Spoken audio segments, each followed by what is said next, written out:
Gon' kick it off then. Whoa. Gon' kick it off then. It ain't a game, kick it off then. Whoa. So gon' kick it off then. Huh? What we talking about, it goes deep. Greetings, ladies and gentlemen. You're watching CSPN, the network. Another episode of WTF Too, Women Talk Football Too. I'm Latasha Miles, aka Joan Madden, the Gridiron Goddess, and I am accompanied by my amazing, talented, beautiful, intelligent, and witty co-host. Let the good people know who you are. What's up? What's up? What's up? It's the one and only Touchdown Time Boy. Yeah, I got some bling on my hat today. Because y'all know it's cold and rainy. So I was like, I need to go see my parents. So yeah. Well, I mean, it's a good time to have it too. It's Christmas time, lights, Christmas tree lights, and bling all, silver bells ringing all through the city. And I don't know, maybe there might be a hint for your husband to get you some more diamonds for Christmas or something. Yeah. That's the hint with the hat. Kicking off this episode, we have Mike Williams, Chris Harris, and Greensboro's own Keenan Allen placed on the COVID reserve list, and their status for Sunday's game against the Giants is in jeopardy. Staying with that game, Daniel Jones remixing Kaya with My Neck But Not My Back, as his status is also uncertain in that game against the Chargers Sunday. Deshaun Jackson went missing in Sunday's game, his reunion game. He had an opportunity to have a big standout game against the Washington football team who released him, and he kerplunked in that, unfortunately. But also on the better side of that, we have the Dolphins, Patriots, Chiefs, Bucks, and Washington football teams all extending their winning streaks. Minshew Mania relocates from 95 South to 95 North, well, at least for a week anyway. So, yeah, and also this weekend we have the Heisman Trophy. The Heisman Trophy will be presented this weekend. And now you got yourself two trophies right here as we dash through our December to Remember episodes as we kick it off with the first quarter. One of the biggest discussions, rather, that came from the results of the Week 13 was Ravens coach John Harbaugh going for the game-winning two-point conversion instead of the game-tying extra point at the end to potentially send the game into overtime. Now, Harbaugh said in a post-game that, and I'm paraphrasing here, that he just did not trust his secondary. Of course, Marcus Peters has been out some time this season with an injury. And then Marlon Humphrey got hurt that game. And now we know that Marlon Humphrey is also out for the rest of the season as well. So his defense looked depleted. They looked kind of gassed, especially most of Pittsburgh's 17-point fourth quarter comeback there. So Touchdown Tomboy, based off of that assessment, what do you think of Harbaugh's gutsy call there? And would you have done that? Well, I actually think that honestly, as a coach, you always have to think about your team, where your team is, what your team is looking like. Can they adjust? If we have to extend this game further, what are we going to look like? What are the odds? What are the possibilities? As they say, the analytics. But I think just with the plethora of injuries that the Ravens are having in terms of like on the defensive side of the ball, just, they don't have the receivers are not as elite this year or playing as elite because they're having injuries on the offensive side of the ball. They just are plagued with tons of injuries. And yet you see them playing through it week after week after week after week after week. And I even, go so far to say that I don't feel like Lamar Jackson is 100% himself. And I got receipts of that. So if it comes out, y'all heard it here first. I'm telling you, something ain't right. And I don't think he's 100% himself. And so as a coach, when you know that you're struggling like that, then honestly, I definitely would have made the same move because number one, you're already trying to limit, your exposure to injuries because you already got a mountain of them, and then on top of that, it's kind of like, hey, do we have a good opportunity to score down here?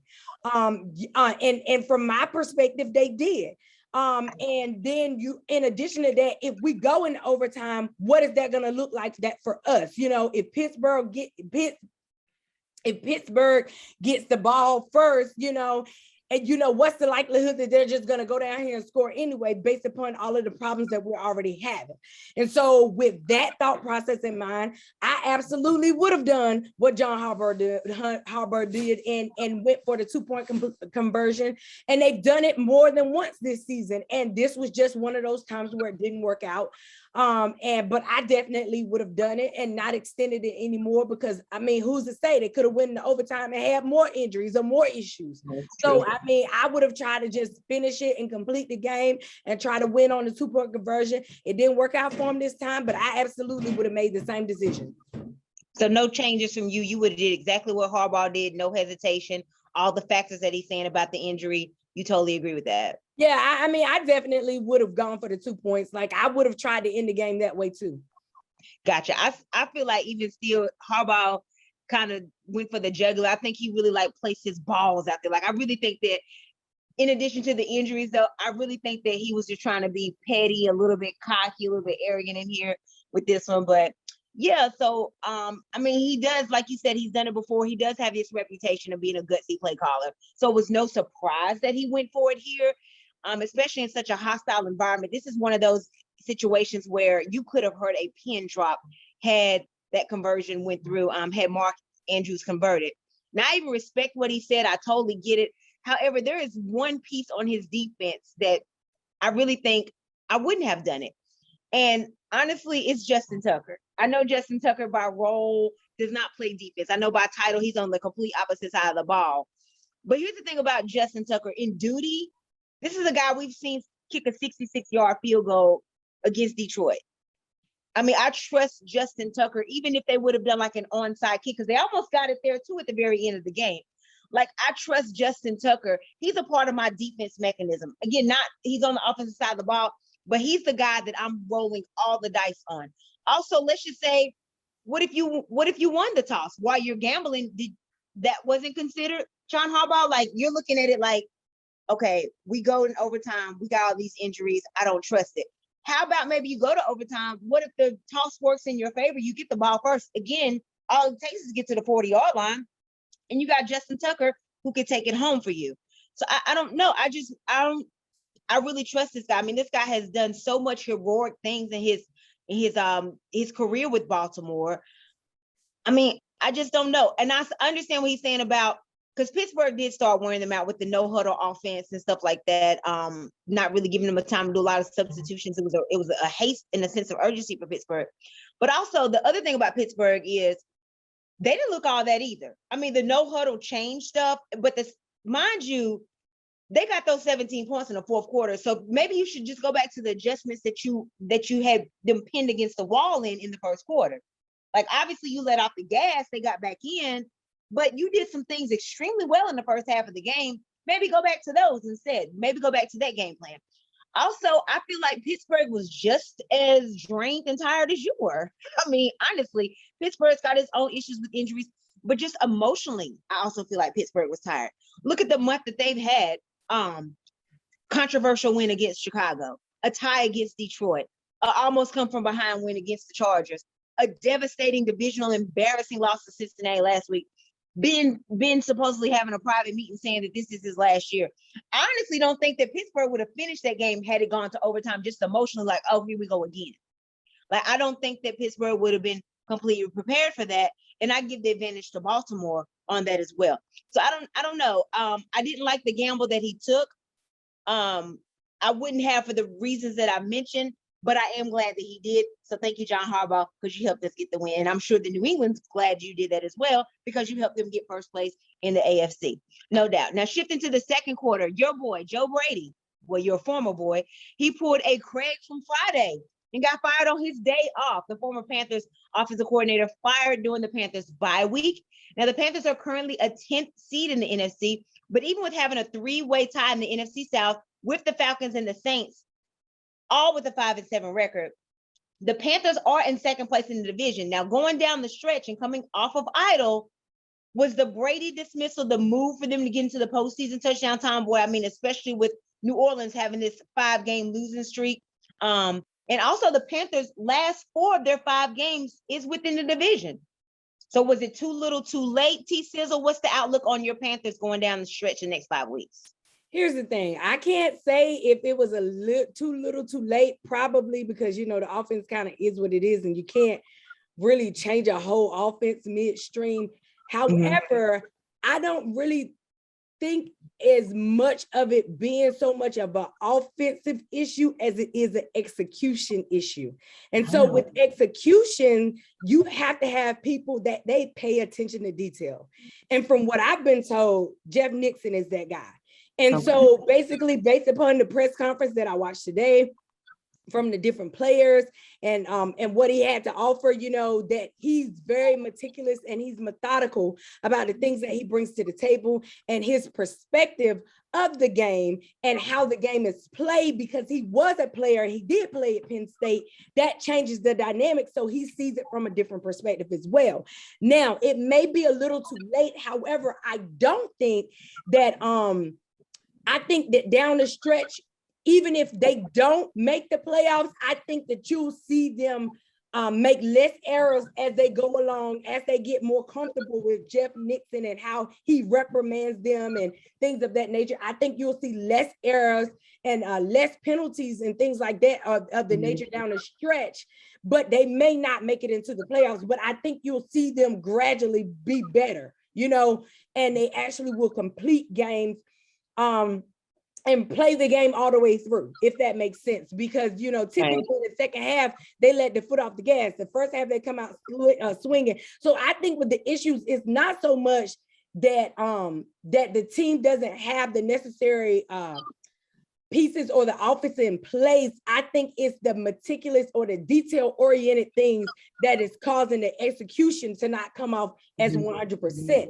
And so I think with that being said, if you got somebody that's methodical and they're very meticulous and they can do things and to the point where they stick you to it, then you have no other way but to basically come off as almost perfection, because that's what they teach. That's how Bill Belichick runs his organization. And if you think about all the other great coaches, that's what they teach. They teach perfection. They do execution. They pay attention to every detail. And if you think about it, going back to Joe Brady, and you look at the difference between the two, Joe Brady kind of, in my opinion, skipped some steps. So he was just a passing coordinator at LSU. He had no experience as an offensive coordinator. At least with this guy, he's been around the league. He's been with different teams in the league, and he's pretty much played as every type of coach, from a running back coach to a tight end coach to a quarterback coach, So he's familiar with the NFL. He's familiar with how they do business, which Joe Brady was not. And in addition to him being familiar with all of those things, he played in college himself, so he understands the game. And Joe didn't. So that's already a huge benefit in itself. So, when you look at it from that perspective, do I think that they'll go out and win 5 games? Probably not. But do I think we'll see a better Panther team down the stretch? I think we may, as the games go on. Definitely. And it's funny that you were talking about the execution, because that was part of the thing that I was going to say about them. I do think it is a little bit too late for Carolina, but not because of talent, strictly because of execution. I mean, the crazy part is, on paper, Carolina is that team. They have the talent, they have the personnel to do so. But like you said, they just haven't really been able to kind of like hit the nail on the head all the way through. And then here you go entering a Nixon who does pay more attention to the details, and that may just be what it is to get them over the hump.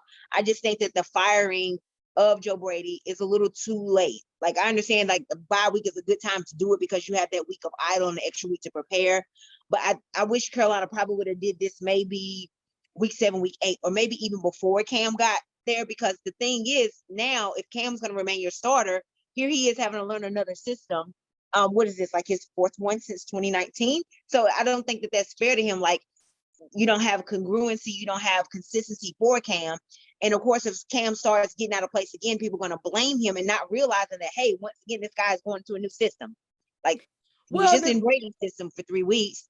And now here we go going to Nixon. And then before that, he was with Ron Rivera and that system. And then also he was with the Patriot system. So here we are, the 4th system for Cam Newton since 2019. And I don't think it'll be fair to assess and judge him off of that, because he is having to start from scratch again. What were you going to say? Well, from what I hear is basically on the press conference is that the system is going to be the same. Because I guess the system that they are running is going to be the same system going forward. It's just the details of the system and how the system is executed. So I don't think it's going to be so much a change in the system as it is the execution of the system and how the system is schematically put together from game to game.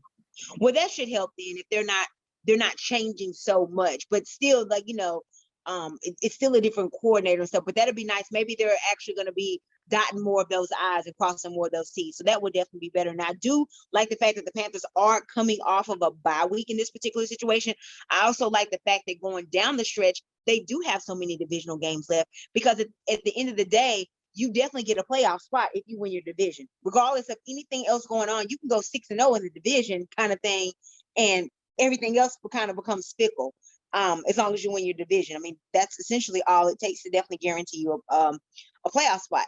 And I do think that down the stretch, with those 4 out of 5 games being divisional games, it's against Atlanta this Sunday, a game that you'll be in attendance, so you'll help root your boys on.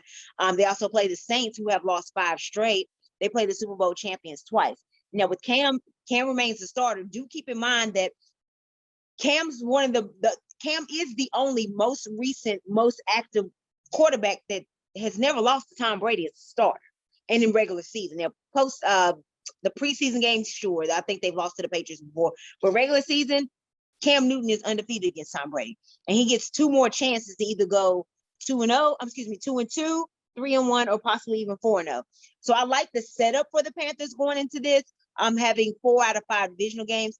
The one game that does scare me is that they're going against the Bills as well, a team that Sean McDermott, their former defensive coordinator, came from. So he's very familiar with the Panthers. So I don't know. That's probably the one game that scares me. I see maybe 3-2 down the stretch. Maybe they might not necessarily sweep the Patriots. Sweep the Bucs with Tom Brady. But I do see possibly that is possible, especially if Cam's the starter and knowing that he's the only quarterback that has not lost to Brady. So I'm seeing maybe 4-1, 3-2 down the stretch. But I have not completely counted the Panthers out. But the other part that bothers me, why I think it might be too little too late, is the Panthers need help.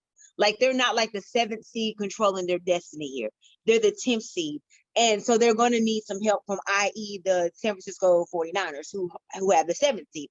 Now, granted, San Fran can lose those games, but the difference is San Fran controls their fate. They don't need help from anybody else. Basically, all they have to do is win. They're either going to improve or stay at 7, and they don't need any assistance from anybody else.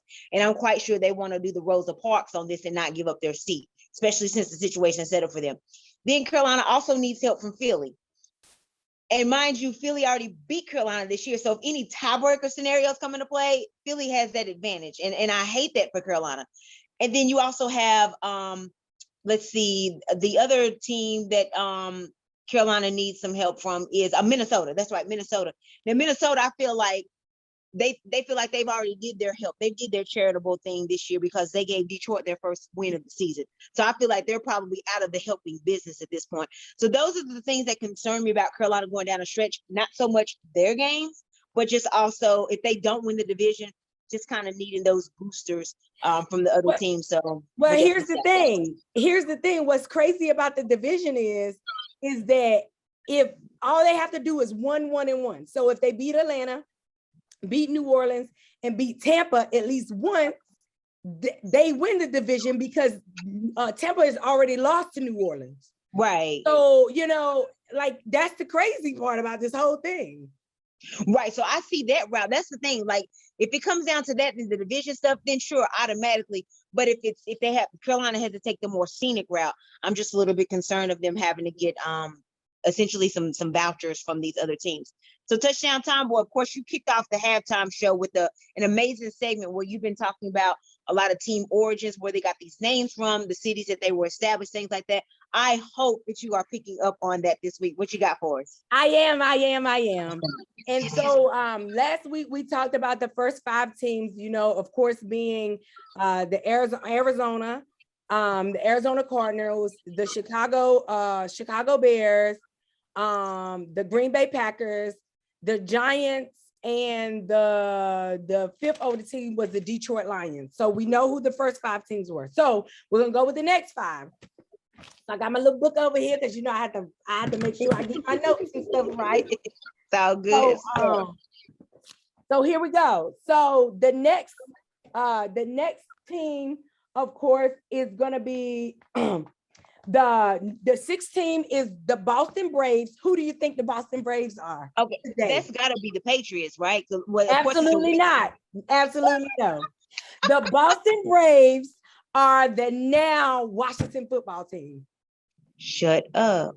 Yes. Wow. So so basically what happened is that number one, in 1932, this was the first year that they actually had divisions, like they actually broke it up into divisions, and they used to be located in Boston, and their name came from the Boston Braves because basically he wanted to keep an Indian type thing. The owner at that time wanted to have a Native American type thing, and so he came from the Boston Braves.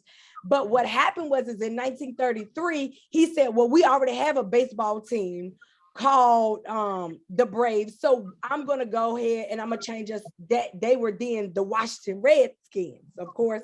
So he changed them over to the Redskins so that he could stay in sync with his Native American theme that he had going on.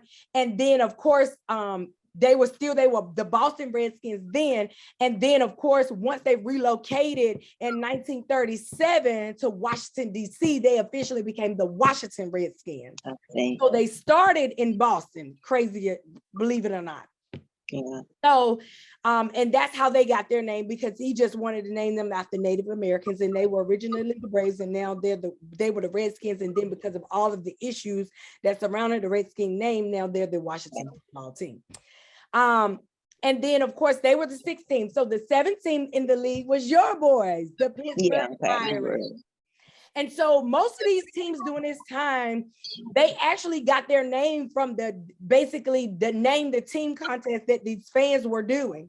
And so what happened is that one of the fans submitted the Steelers to be the name. And the reason why I came up with the Steelers is because during that time, mining and steel was a big industry in Pittsburgh. And so because of that, the name stuck and they became the Pittsburgh Steelers. And so that's how they became the Steelers, but their original name was the Pittsburgh Pirates. Like the baseball team. The Pittsburgh Pirates. Oh, interesting. Yep. And so then the 8th team was the Philadelphia Eagles. They are still the Philadelphia Eagles today. So the Philadelphia Eagles, cool thing about them is that how Philadelphia got their name is because they got their name from the symbol that basically symbolized FDR. So Franklin D. Roosevelt's National Recovery Act, his symbol of that act was an eagle. And so they gave themselves that name because they wanted to symbolize, doing what the Recovery Act stood for at that time. So the Recovery Act at that time, basically, because I wanted to look it up, so I knew to tell you. So basically during the Great Depression, the economy basically collapsed. Right. And so FDR wrote basically they passed an act through Congress during that time, which was in the 1930s, that basically it caused the prices of goods and services to rise in the industry, so that basically they could have money to basically rebuild the economy from the depression, because they didn't have any money from the deflation of it. So this act allowed them to raise the prices of their goods and services to build back the economy. And then building back the economy to help with the unemployment and the poverty of the country. But their seal of that act was an eagle. And that's where they got the eagle that came from. And so that's how they came up with the Philadelphia Eagle. So then, and the first draft was actually in 1936, just so you know that. The first actual draft for the football was in 1936. Okay, and then the 19 was the Cleveland Rams, who are now known as the LA Rams. Okay. And they were named because their owner at the time, he was a big fan of a football team called the Fordham Rams. And so basically he just took the name and said, well, we're going to be the Rams too. And he named them the Rams. Now, the interesting thing about the Rams is that the Rams actually suspended their whole operation for one fiscal year. So they didn't even function as a team in the year of 19, basically they didn't even function as a team in the year of 1938 or so. And the reason being was because a lot of the people actually were a part of the people that went to World War II. Yeah. So they didn't have enough people to form the team. So they just suspended operation, but they kept the franchise name. And then they started back basically the next year. And they came back the next year as the Rams.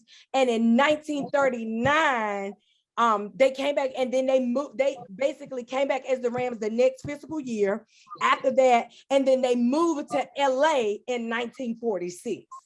So that's how they became the LA Rams, because once they moved from Cleveland, they moved to LA officially, and they moved there and they became the LA Rams in 1946. Now, another interesting tidbit is that actually in 1939 was the very first televised game to actually be about football on TV. It was the first game, and it was actually NBC did it, and they had 13,000 fans there. And it was in 1939, and most of the fans didn't even know that they were recording.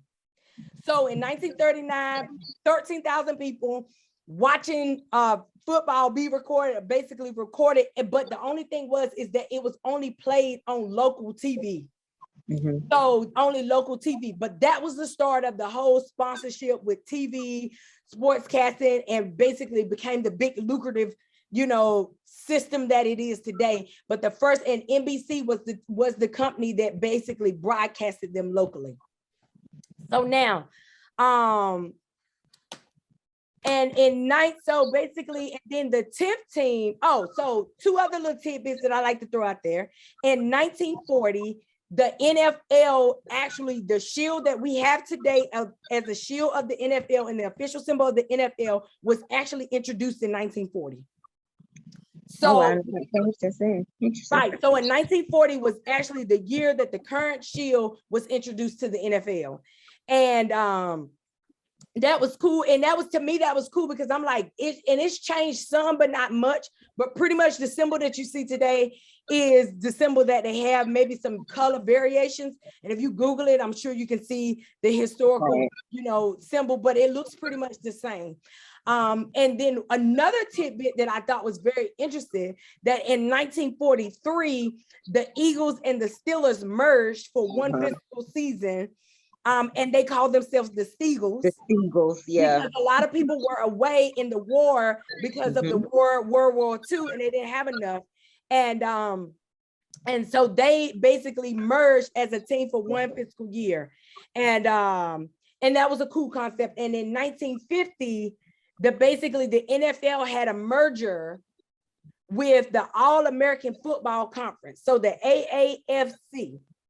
That was in 1950. And that's when the next group of about 4 or 5 teams came on the scene. And the first team that which would have been the 10th team, because of the AAFC conference, the 10th team would have actually been the San Francisco 49ers. And they came about because of a merger. And then I don't know if you know, then the 49ers got their name basically because they were named after the settlers who did the gold rush of 1849, and they called them the 49ers. Mm-hmm. And then the 1950 is when it started to get a little interesting. The Baltimore Colts came to be, who are now the Indianapolis Colts. And they became the Indianapolis Colts in 1984. And they basically went away.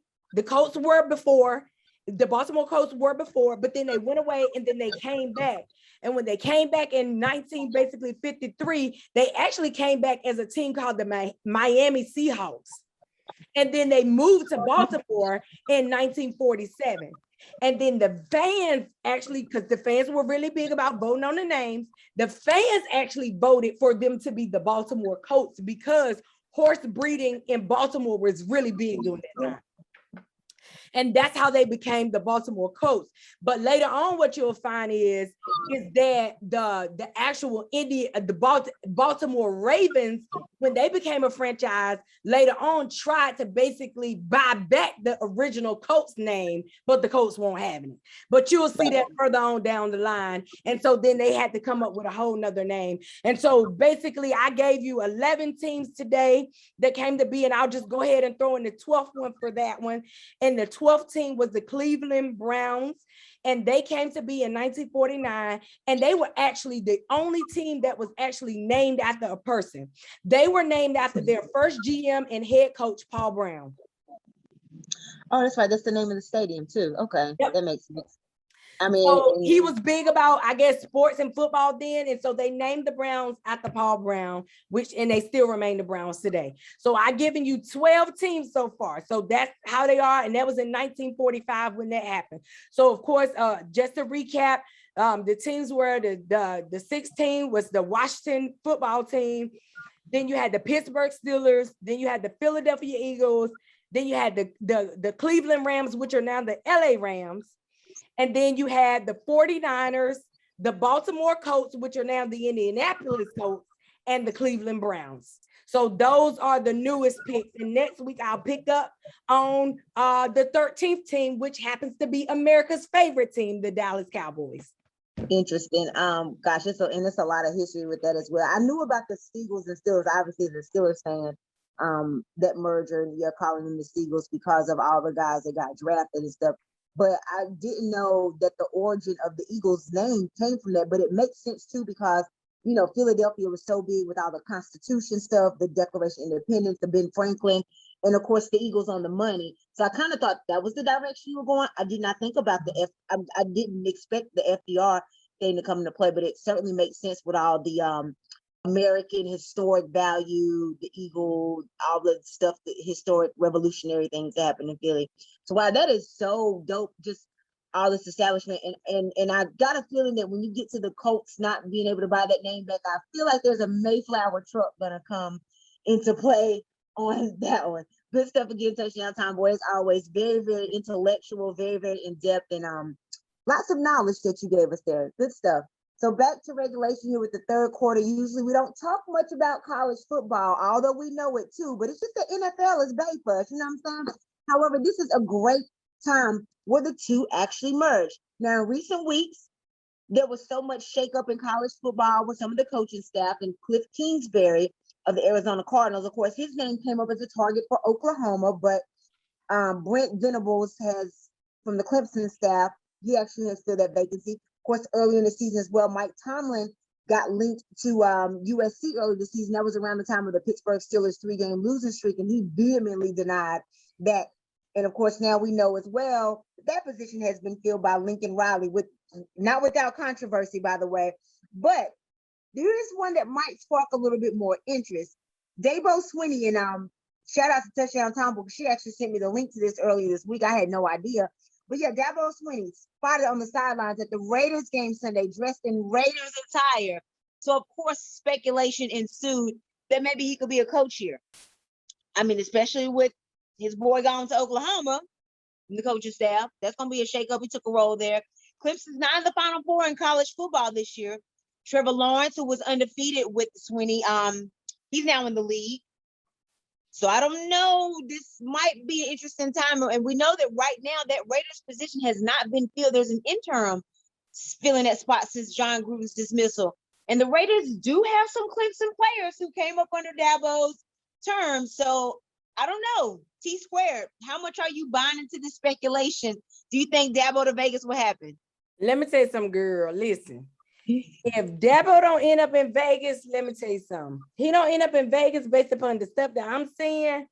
Girl, they pulled my leg real good, okay? So Dabo done got seen on the sidelines with the Raiders talking to the owner. Okay. Now I know Hunter Renfrow and Cleveland Farrell and those guys are already over there. Okay. He's very familiar with them. So here we are. Clemson is not in the Final Four. They're not having a good season, but you can magically go out to Las Vegas, be on the sideline with their shirt on, and you FaceTiming Derek Carr. Oh, you didn't get that mention, did you? FaceTiming Derek Carr. See, I had to say that one for you. FaceTiming Derek Carr. And Derek Carr's like, oh, he calling me more than any of my old college coaches call me. He was like, and he be giving me tidbits and dropping knowledge. I'm thinking, well, wait a minute, Dabo, ain't Clemson still playing? You got time to call Derek Carr to see what they doing, and Clemson's not having a good season. And then your OC Brett Venable is gone. Clemson's not looking good this year, and you've been at Clemson for 14 years. Could a change of scenery be on the uprising? Possibly, because I don't know no coach, college or whatever, and if they want a previous coach that he just randomly calls a quarterback of another team and say, hey, this is what I would be doing, or hey, you looking good, or hey, you got this going, y'all look good, I'm proud of you. Unless I'm shimmying on down that pipe to be in Las Vegas. Because he has nothing else really tying him there to Clemson, because everything that he's known, I'm sure Brett Venable is about to take a portion of that staff with him to Oklahoma. So it's like, why not go to Las Vegas? Las Vegas is nice, Dabo. You want to go to Vegas? It'll be interesting to see how your college, your college schematics will transfer over to Las Vegas. But hey, I'm for it if you for it, Dabo, because I like Dabo Swinney. Yeah. It's definitely one of those, if you like it, I love it type situations. I definitely say make it happen. He could bring to Oakland everything that we thought that Urban Meyer was going to bring to Jacksonville. I mean, granted, it's still early, and he's got Lawrence, and it's still where it would have been nice to see Dabo maybe reunite with Lawrence. But I mean, I'm just saying, for real, back to Dabo here, the ties are automatically there. The seeds are already planted. All the connections there with his former players being with the Raiders already. These are guys who have won national championships in college with him. As the kids say, run it bike, and let's try to get us a ring in the NFL too, just like we did in college. So I mean, this could be some premonition, some dreams here. Like, let's recreate this and try this one more time. The camaraderie is already there with the Raiders GM Mike Mayock. The respect, the admiration are there. They've communicated already, because when it comes draft time and he's got all these Clemson players, there's already been communication established between the Raiders and Dabo anyway. The accolades are established. You're getting a coach who has already got a trophy case full of hardware. I mean, why wouldn't you want a coach that already, of course, the transition will have to come from college to NFL. That's an adjustment, but still his resume speaks volumes. And I like the black change up. I mean, the orange was getting kind of boring to me. I saw him in the black. It looked a little bit more intimidating. He had a little bit more edge in him. I thought the black and silver was a good look for Dabo. And this will be a break from the monotony. It would excite fans, much like Gruden's return before that imploded. And I honestly think, even though I'm not a Raiders fan by nature, I love me some Derek Carr. But I also think that it's very important when an organization like the Raiders are doing well. This is one of the most storied franchises, all the history associated with them. I think it's very important when the organizations such as the Raiders, when they're winning and when they're relevant. So this is a key franchise in the NFL. I think that they deserve this. And another team with talent, but sadly misguiding, and they're lacking a true leader here.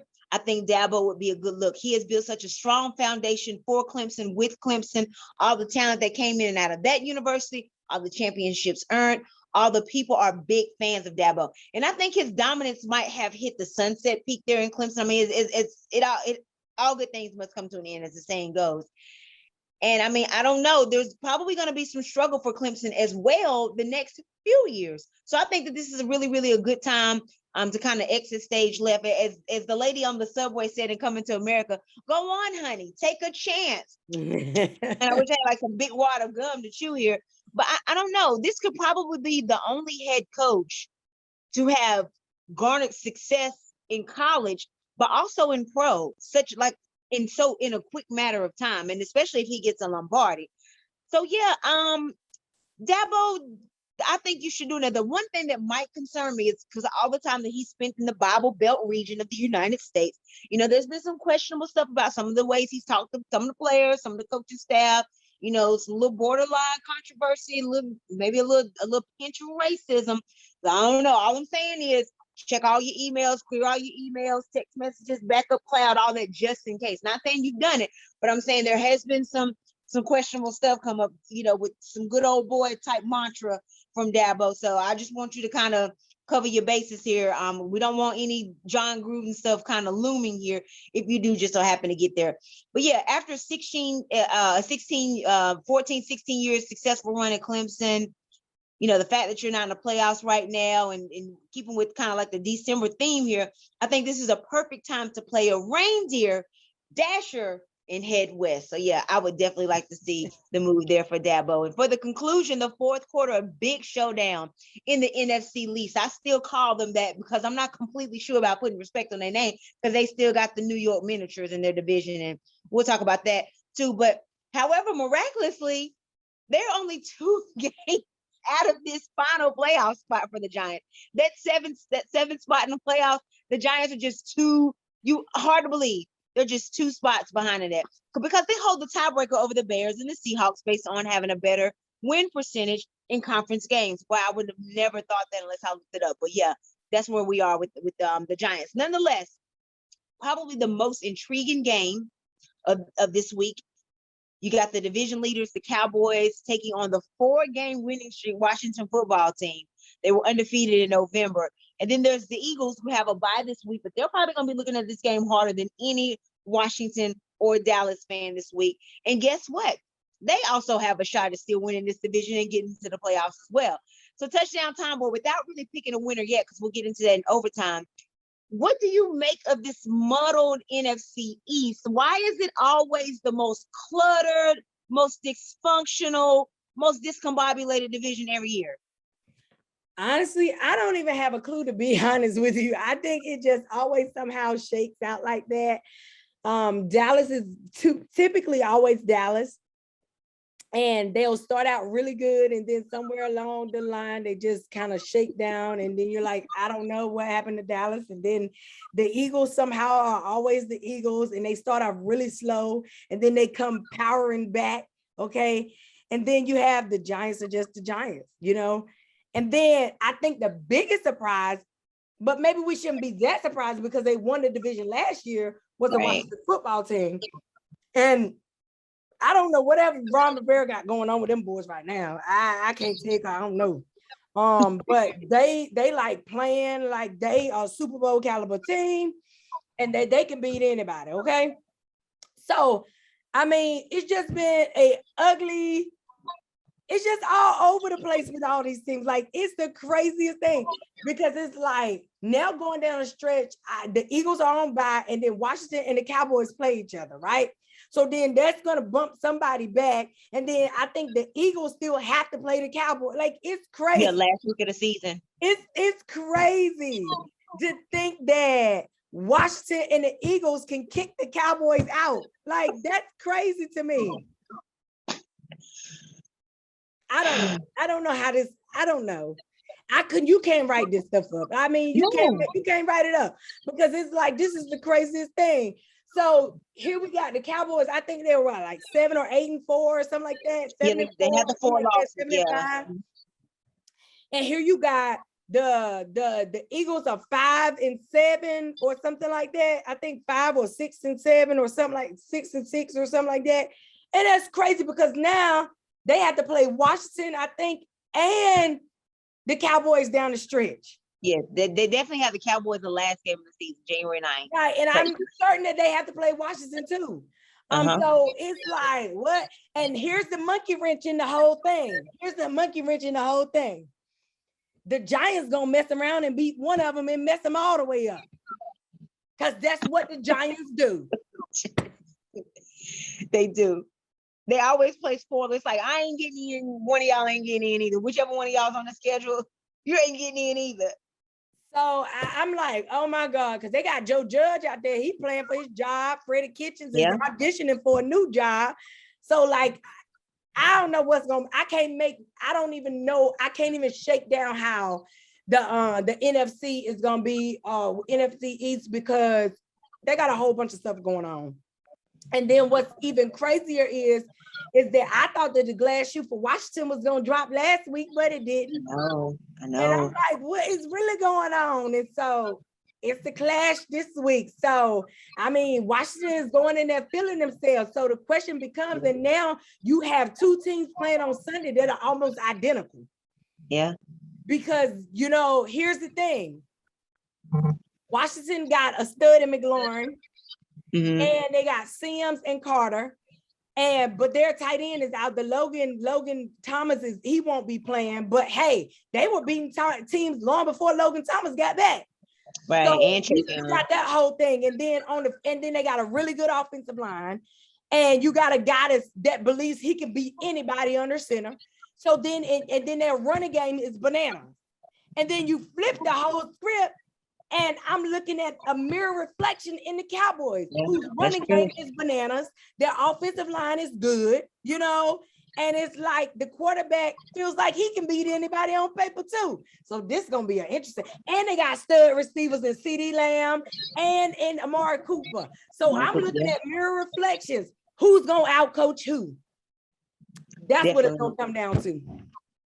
Yeah, the NFC East is always. I mean, it seems like, and it always seems like it comes down to week 16, now week 17, week 18. Now that the schedule's been extended, but I honestly think that most of the dysfunction that comes from this division is all of them have dysfunctional owners as well. So it's true. Like it's a trickle down effect. I mean, anytime that they're always talking to Jerry Jones about the X's and O's of the games, and he ain't out there calling no plays. Don't know nothing.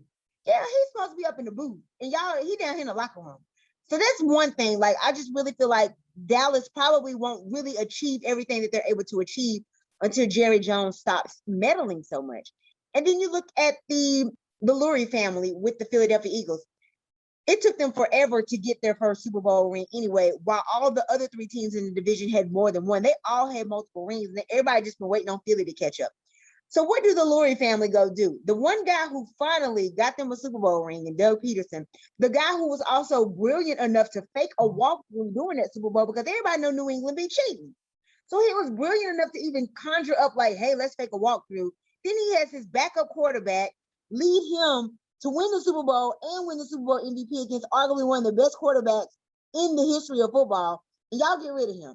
I mean, like, why? Like, the mediocrity is going to remain. Look at Philly now. You're right back with coaching issues. You're right back with quarterback controversy. You're right back with on the outside looking in on the playoffs, where you got way more dominance with Doug Peterson. And so I don't know, like, dysfunction there. Like, and then we look at Washington, Dan Snyder. Nobody has ever really looked at him as a formidable owner. I mean, people question from the mishandling of the RG3 issue, who's supposed to be coming out with a tell-all book to talk about this, and I'm ready with my tea, with my glass ready for the tea to get poured in. So the mishandling of the RG3 situation, the questionable hirings, Jay Gruden, the questionable firings, the issues with Shanahan, the issues with Joe what's his name? The Joe Gibbs, right? The old coach. He's involved with race car stuff now. What's his name? Joe Gibbs? No, what was the older coach name? I cannot think of it right now. But even just the handling of that, and then, Dan Snyder's got all these scandals going on the side, all these possibly emails, some of the sexual innuendos. Very, very unstable ownership there. And then the Giants, all of the issues they've had with Gettleman. Joe Gibbs. It was Joe Gibbs, thank you. The issues with Gettleman, the people he drafts and has in and out.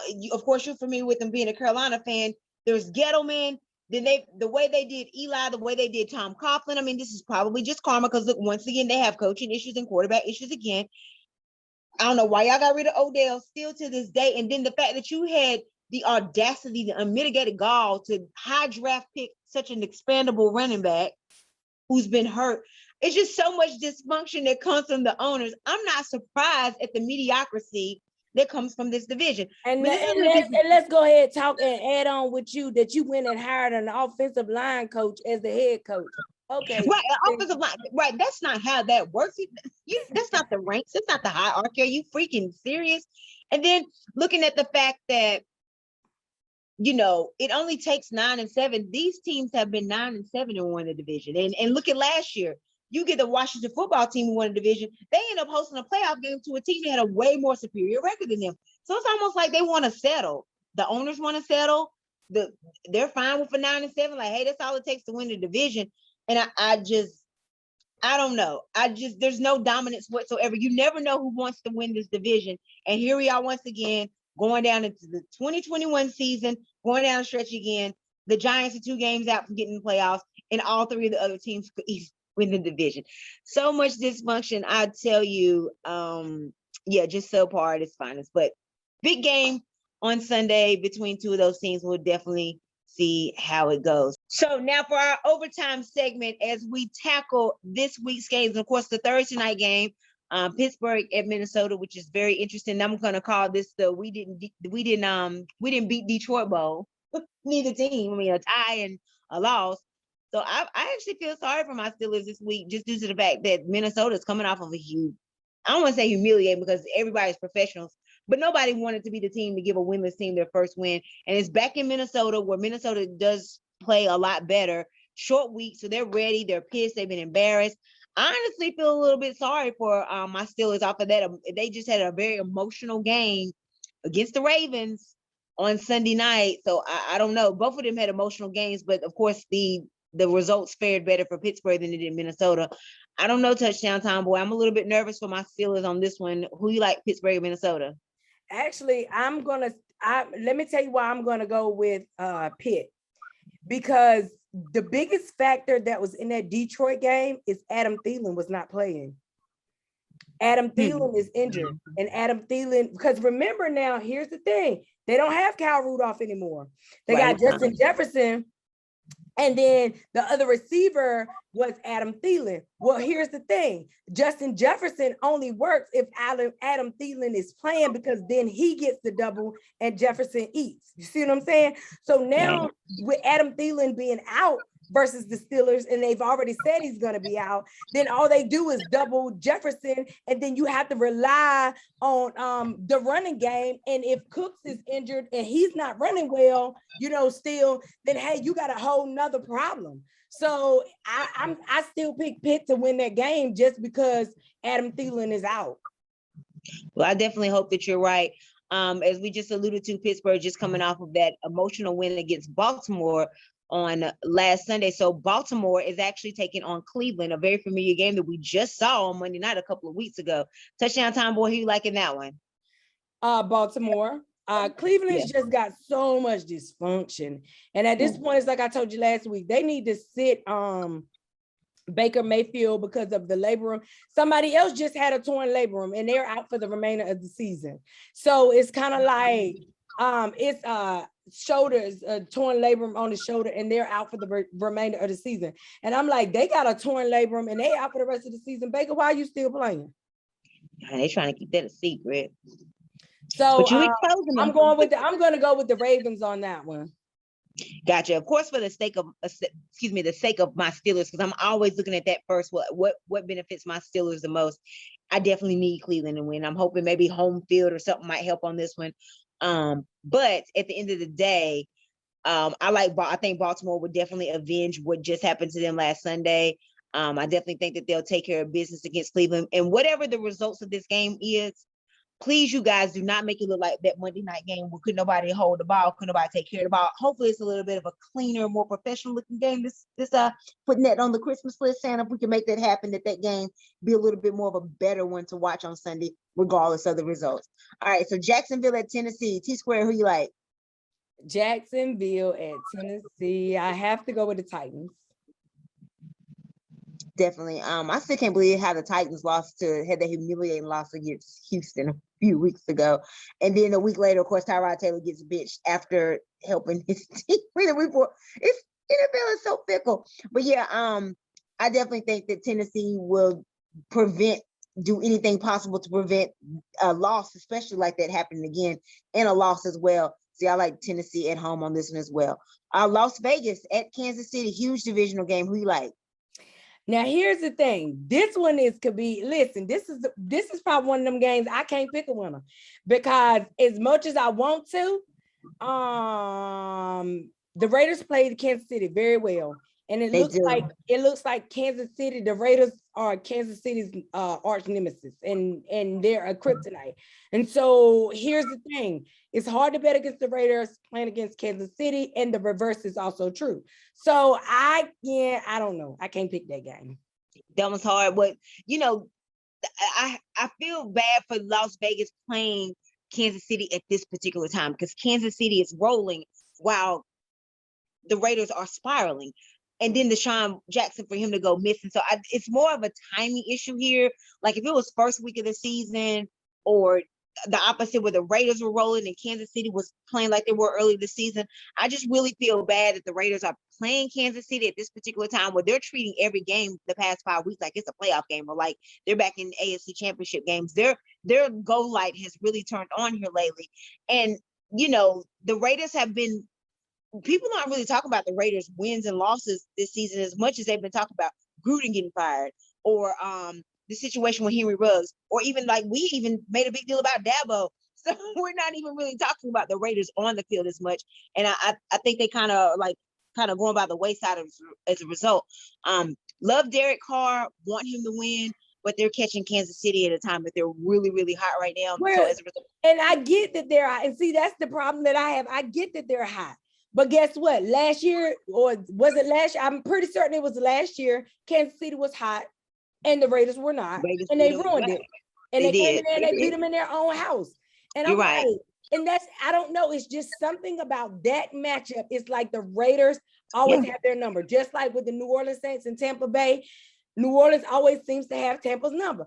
I think that's one of those type matchups. That's why I can't pick because I can go either way. But the difference between when they played in Kansas City last year and this year is that the fans are there too. So I don't know, that could play a factor into this. Yeah, that's true. It could. But like you said, I wouldn't be surprised if the Raiders win too, especially because they've been having these bad losses here. And the Raiders, the Kansas City might be caught slipping, and the Raiders might go on ahead and sneak one in on them. I'm definitely rooting for Derek Carr, and it's hard to dislike that guy. So we'll see. All right. You just alluded to New Orleans, and they travel to the Jets on Sunday. Who you like in this game? Well, oh Lord. I'm gonna say that New Orleans should beat the Jets, but New Orleans been doing some New Orleans type stuff, and then now So here's the thing: Deontay Harris is suspended for 3 games. Right, he seems to have been their only receiver. And with Alvin Kamara, I don't even know if he's coming back. Is he coming back? I don't know. So then you got Taysom Hill throwing 4 interceptions a game. Trevor Siemian don't have nobody to throw to. The defense plays well, but the offense isn't so good. So the Saints, they supposed to win, should win, but I just see them, they having so much dysfunctionality on the offensive side of the ball. Right. And right now, I think they're understanding and they're seeing, if I'm Sean Payton, if I'm you, I'd go make amends with Michael Thomas because he showed y'all this season that y'all absolutely needed him. Yeah, definitely.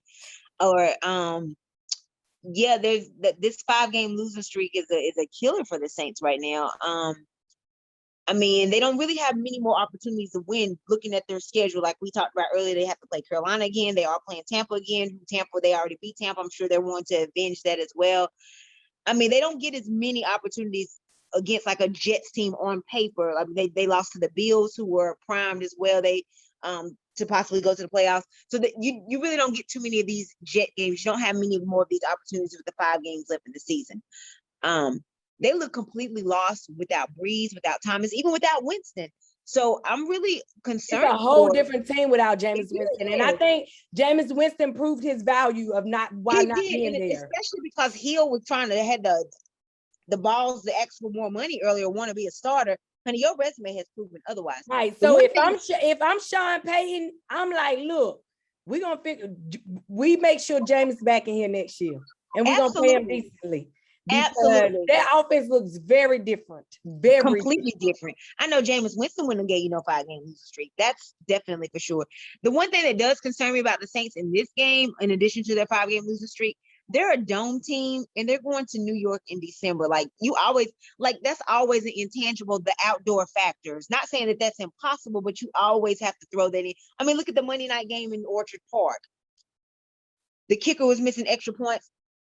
Jones only threw the ball 3 times because weather played a factor. So you, especially with you being a dome team, see, New England's familiar with playing in those conditions because of their climate as well. New Orleans, not so much. So the Jets could pull off an upset with having Mother Nature be kind of like a scout in this as well. But again, New Orleans, if you are trying to snap your 5-game losing streak, this is the game to do it because you're not going to get many more favorable opponents like this one. All right, so Dallas at Washington. We already talked about this in the NFC segment in the fourth quarter, but now let's pick the game. Who you like touchdown tomboy?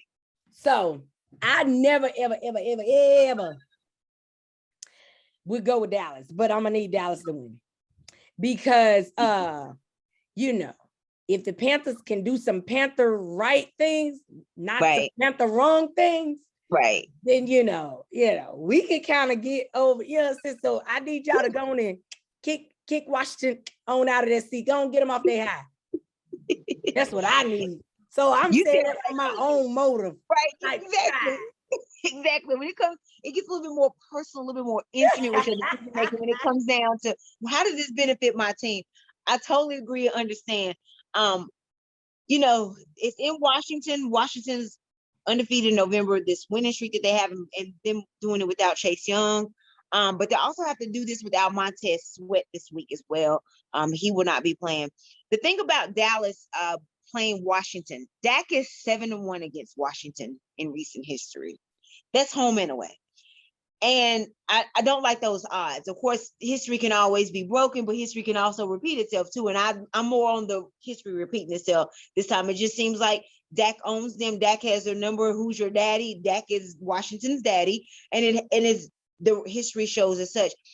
So yeah, Washington's gonna have its hands full with a 7-1 Dak record coming against you all, and also just the issues in your stadium where you got like sewage and things like that falling on your fans. So yeah, you got bigger things to worry about as well. Yeah, there's actually been sewage and feces and stuff coming through some of the draining and stands, falling on some of the players. Falling on some of the fans. So y'all might be trying to watch that game, but you also gonna have to watch for the stuff that might come down over your head. So yeah, Washington fans. Washington fans. Go Google that. Yes, honey, Washington fans, you definitely have your hands full this week on and off the field in this huge division game. All right, so Atlanta at Carolina, a game that you'll be at. Help them root your boys on. How you like it? I will not pick because I'm not jinxing us. I understand. Fair enough. And we kind of already talked about it anyway. Carolina's coming off a bye week. It always helps when you got you're going against unfamiliar territory. Like Atlanta really doesn't have anything to prepare for. I will respect your request. I also won't pick the game. I'm just mentioning the facts. Carolina's coming off of a bye week. That is a fact. And Carolina has a new offensive coordinator with the headphones on this week. So that's facts. But I will respect your decision. We won't jinx. We won't talk about that game. We will go on to the next one. All right, Seattle at Houston. Who you liking this one, T-Squared? Seattle looked more like Seattle last week. Right. Here's the thing. I think Seattle looked a lot more like Seattle last week. I think that translates, and it translates in Houston. Even though Houston has a pretty good defense, Seattle still looked like Seattle last week. And I think that Seattle is not quite out of trying to tap on that, trying to figure out if they can still make it up the ladder, because they ain't but like two or three games back themselves. So it's kind of like, maybe. So I think Seattle's going to try to go in there and conquer the beast. And I'm going to go with Seattle. Yeah, Tyrod Taylor was benched last week. Even the week before, Tennessee, they demolished Tennessee, but it wasn't so much because of Tyrod Taylor numbers. Maybe, his presence on the field, his leadership might have played a factor, but definitely wasn't because of his numbers. If Houston plays the way they did against Tennessee, then they can definitely beat a vulnerable susceptible tennis Seattle team, because this is not a full force strong Seattle team. So you're catching Seattle at a really good time. And also remind you that Jamal Adams, remember I was telling somebody had a torn labrum, he's out for the remainder of the season with the torn labrum. Yeah. So that's a big piece of their defense. Absolutely. So if I was Houston, I'd definitely go on Jamal Adams' side. I just don't know if the execution will go in full throttle to be able to make that happen. It was already announced earlier this week that Houston is definitely completely eliminated from playoff contention. They already weren't going to win the division, but the loss that they took last week has definitely knocked them out of playoff contention. So at this point, you're really not playing for postseason. Maybe you're playing for pride, for your jobs, bonus checks, whatever the case may be, different status in the draft, but you have no playoff implications whatsoever. Seattle does still have a possibility. That of course they need help, but one of the things they definitely have to do is win the games themselves. So they do still have something a little bit more substantial to play for that might resonate with them. And I do like Seattle to win this game as well. All right, Detroit got their first win, got that monkey off their back. They traveled to a vulnerable Denver team. Touchdown time boy expecting 2 in a row for the Lions. I do not expect 2 in a row for the Lions. Just straight like that. I've never seen Jared Goff put 2 straight wins together. No.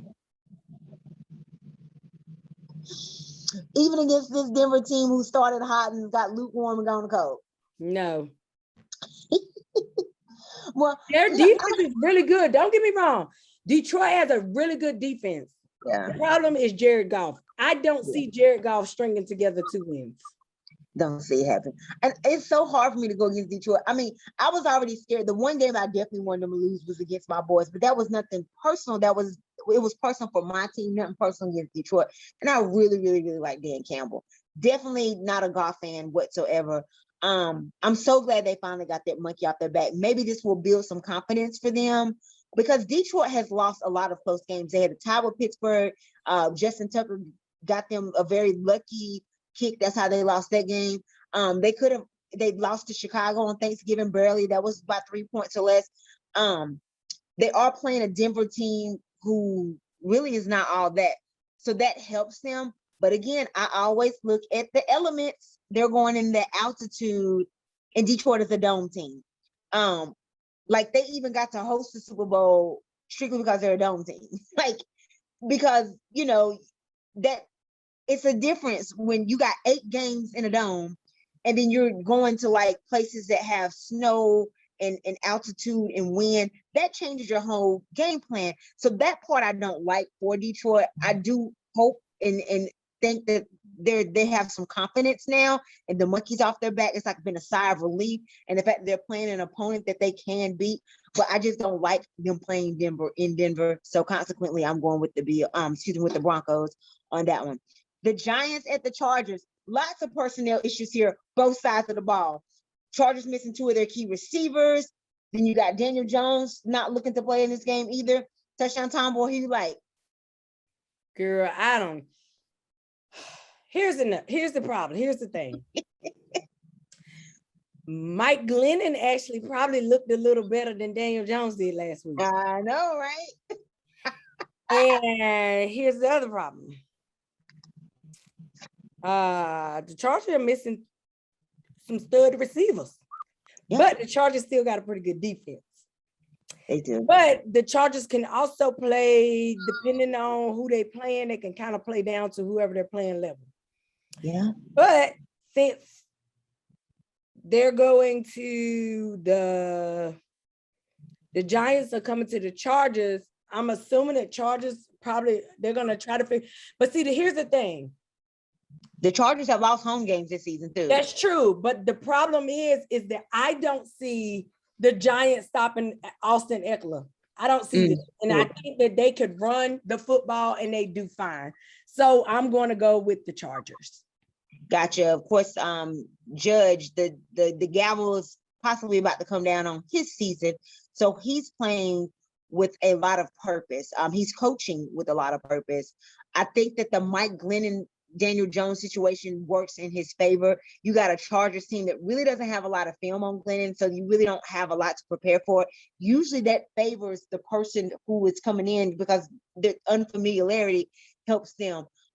However, there's just so many other pieces that the Giants are still missing. Yeah, they're not going to be able to stop the run. Barkley, like his situation. There's issues with receivers. I never liked the Judge hire anyway. I never trusted it. And the Chargers, the predicament that they're in right now, their playoff spot is not safe. You got the Chiefs atop of the division. Then even like when you're looking at your New England, who's the top of the division in the East, but the Bills are also making noise in there as well. I mean, you got Baltimore. So the Chargers really haven't secured anything. Whatever happens with the Raiders this Sunday against the Chiefs could make some implications as well. So the Chargers are not safe in this playoff picture. So they got to get in playoff mode too. These are must-win games. They cannot look at this as a trap game. So I think that they take a look in the mirror with that, and that be part of the reason why they beat the Giants as well. All right, San Francisco at Cincinnati. Who you like? I'm going with Cincinnati on this one. Cincinnati, they got their butt handed to them last week. I don't see it being 2 in a row. And even though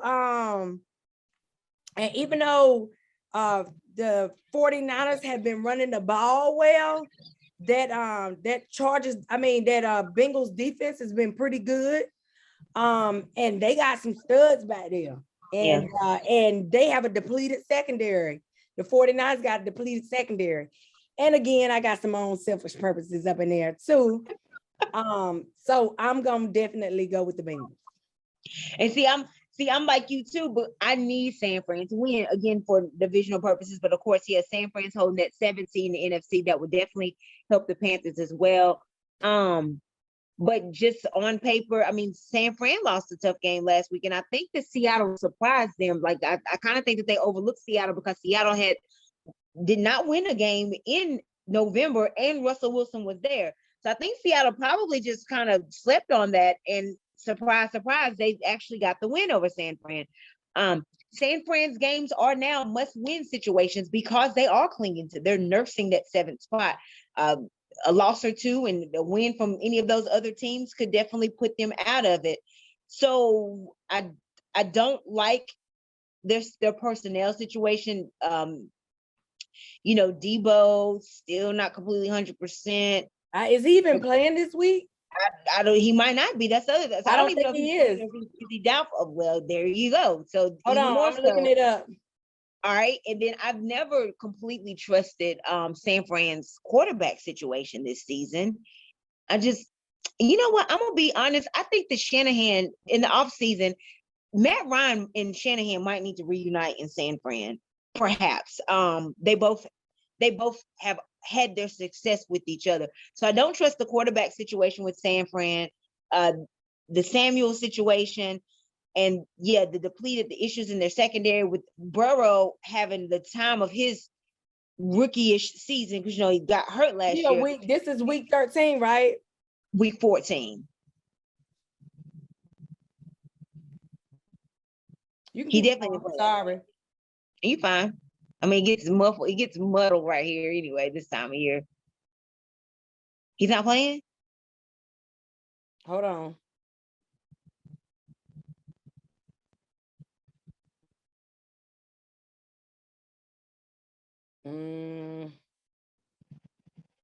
They just say he's expected to return. I still don't trust him. Growings are funny stuff. Yeah, I don't. That and turf toe, you never know. I don't trust it. He's groins, turf toes, and hamstrings. They are funny people. Exactly. One bad move, one cramp, it's a wrap. And then even if he does play, he's not gonna be 100%. So yeah, I'm liking Cincinnati as well, even though I hope that they do lose, and I would prefer that they lose. Well, actually, we play Thursday. So if we win on Thursday, I don't even care what happens in this game. But on paper, it does favor Cincinnati a lot more. All right, Buffalo at Tampa. I think Buffalo. lose two straight. Well, here's the thing. Tampa doesn't typically lose at home.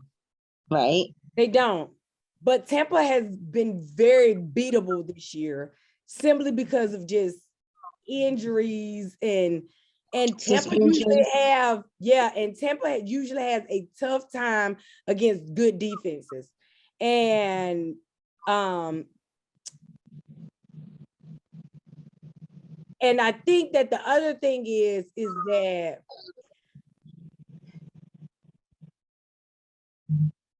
here's the thing though. Tampa they have tough times against good defenses. And also though, the flip side to that is that Buffalo has no running game. Very one-dimensional. So, but again, Tampa has a very depleted secondary. So I'm gonna just get an edge to Tampa simply because they playing at home. Because they're playing at home. Also, Buffalo's coming off a shorter week too. I mean, they played a late game Monday. Of course, the elements are going to be better this week than playing in the 20 and 23 degree temperatures they had. Now, at least they go to Tampa and get some more refreshing temperatures. Like you said, no running game from Buffalo. I mean, we saw Josh Allen also running for his life. He was playing running back and quarterback and defender and everything the other night. The one thing I do think that benefits Buffalo in this is Sean McDermott is very familiar with Tom Brady because he's played Tom Brady twice a year, the first 3 years of his NFL coaching career, when Tom Brady was still in the AFC East. So he does have some familiarity with Tom Brady's nuances. Again, he's like an internal scout there. So I do like that factor for them. But I don't know. And of course, Brady's missing a couple of pieces with the suspensions as well. It's still Tom Brady, though. I have a hard time really, really appreciating and truly tipping my hat to Tom Brady. I'm very honest about that. Never made it a secret. So, but it is still Tom Brady at the end of the day. And that's probably why I would go with Tampa over Buffalo on this one and thinking they might lose two straight. Chicago and Green Bay. Is that still seriously the Sunday night game? They haven't started. That's right. Flexing hasn't started yet. And I'm like, flex this game. Well, flexing doesn't start till next week. Doggone it. Here's the thing. I think that this game is going to be a lot closer than you would think. And part of the reason is because, first of all, Justin Fields is going to be back. Yeah. And when you are a rookie, there is no greater time than to make your mark on the NFL than playing against a stud like Aaron Rodgers.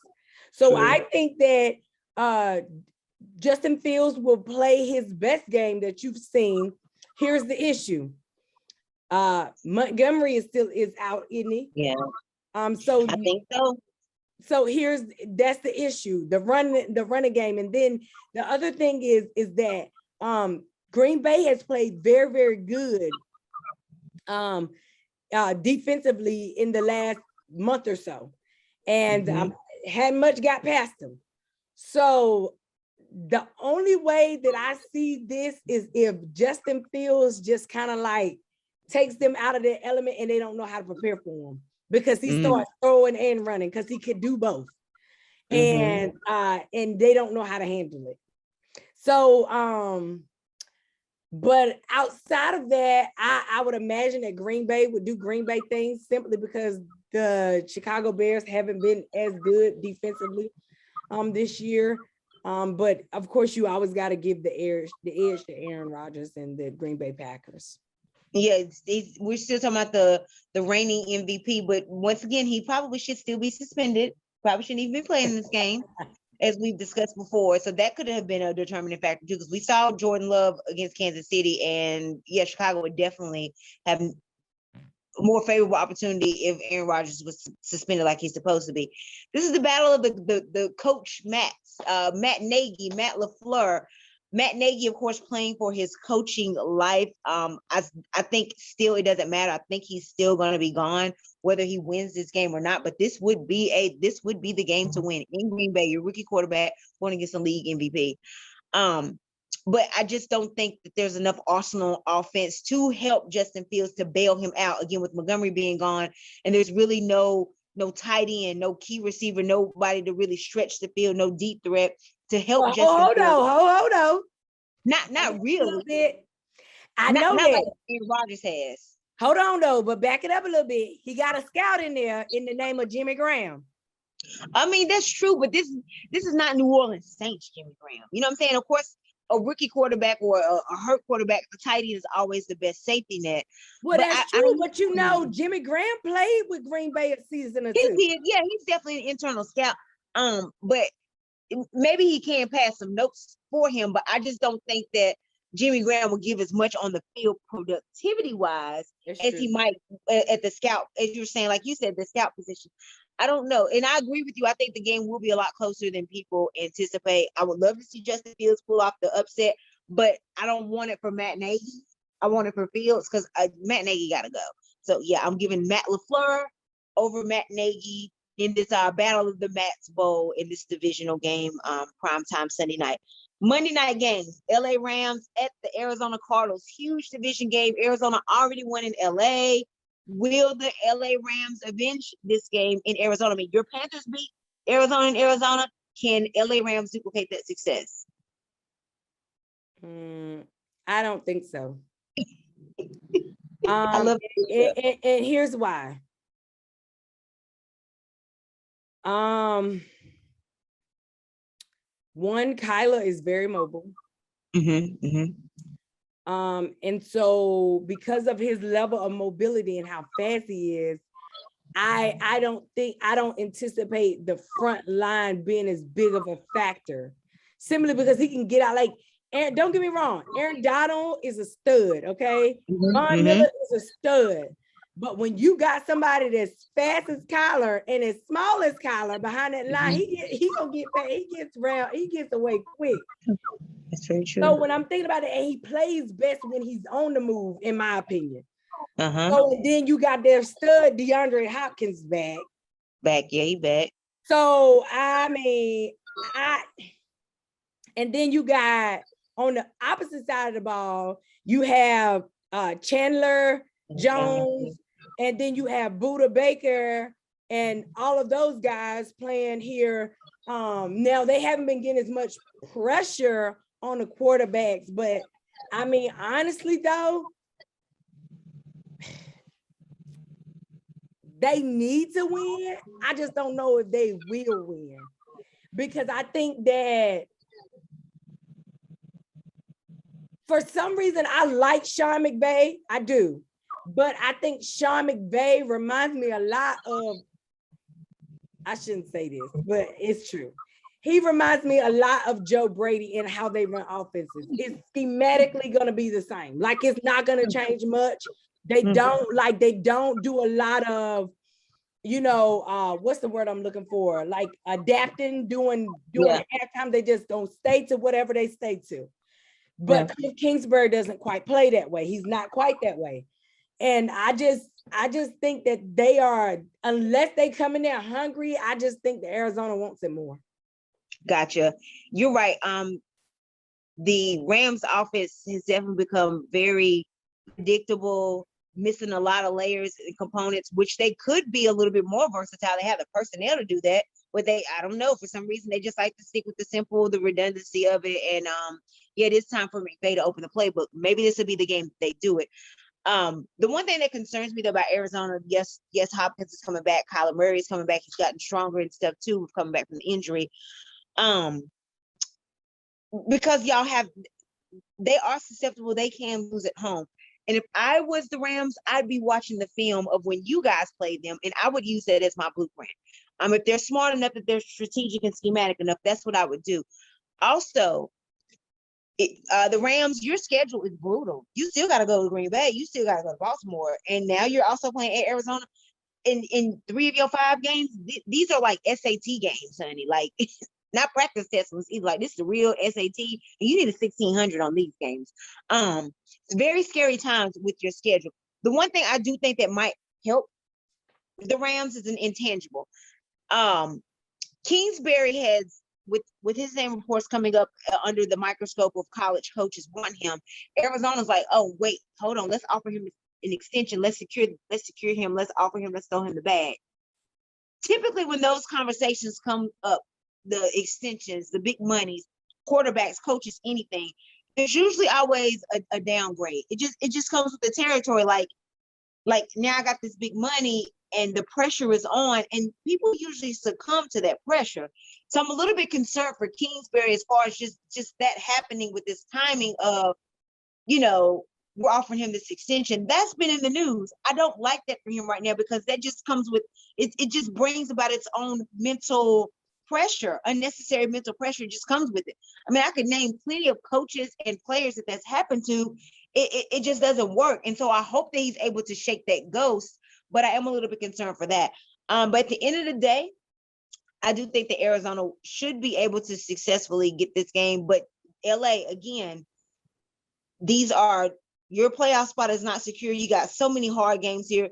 And because of the fact that Arizona beat you already in LA, you owe them. So I suggest that you cross all your T's, dot all your I's in this game, because this is a must win for you. But I do think that Arizona will be just fine in getting that win. All right, so that's going to do it for this episode, week 14 of WTF Too Women Talk Football 2. I just want to send condolences out to former Saints player Glenn Foster, his family, especially here at Christmas time. He passed away in police custody. Of course, a lot of questions and speculation and concern coming up. And all the details and stuff aren't worked out, nor like the body cam, none of that stuff has really been released yet. But definitely want to send prayers, thoughts, and condolences out to his family, his blood relatives, close personal friends and family, but also his football family. Again, Glenn Foster, former Saints player, died in the police custody earlier this week. I think he was only like 31, 32 as well. So tough times, especially here it's always tough dealing with death, but it makes it even tougher when you're going through that during holidays, which is supposed to be a time of joy and celebrating family. Touchdown Tomboy, do you have anything that you want to add? I don't. I actually did hear about that, and I mean, it's just, it's sad, man. Yeah. And yeah, it's just sad. But I don't have anything extra I want to add. Just ready for the games, man. Gotcha. Well, hopefully we can catch you and your husband on TV. We'll be looking for y'all Sunday.